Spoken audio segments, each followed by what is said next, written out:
बिस्मिल्लाहिर्रहमानिर्रहीम। अस्सलाम वालेकुम वरहमतुल्लाहि वबरकातुहू। मोअज़्ज़िज़ नाज़रीन, मेरे रब को दुरूद पाक पढ़ने वाली जुबानें बड़ी प्यारी लगती हैं और जुम्मतुल मुबारक के दिन ज्यादा से ज्यादा दुरूद पाक पढ़ना चाहिए, क्योंकि ये तमाम दिनों में सबसे अफजल दिन होता है। आप जानते हैं जो शख्स ज्यादा से ज्यादा दुरूद पाक पढ़ता है उसे कितना बड़ा फायदा होता है। हजरत जिब्राइल अलैहिस्सलाम फरिश्तों के सरदार, हदीस में आता है जो बंदा ज्यादा से ज्यादा दुरूद पाक पढ़ता है, हजरत जिब्राइल अलैहिस्सलाम उस बंदे के लिए बरकत की दुआ करते हैं। अल्लाह अकबर।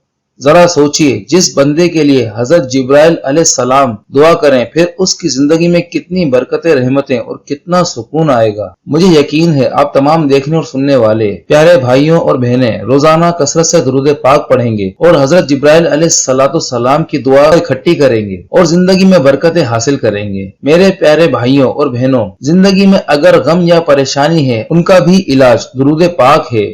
प्यारे आका नबी करीम सल्लल्लाहु अलैहि वसल्लम ने एक सहाबी से फरमाया, ए मेरे सहाबी, ज्यादा से ज्यादा दुरूद पाक पढ़ता रहे, अल्लाह रब्बुल इज्जत तेरी जिंदगी के सारे गम, परेशानियां और दुख सब दूर कर देगा और अल्लाह तेरी जिंदगी के पिछले सारे गुनाह भी माफ फरमा देगा। अल्लाह अकबर।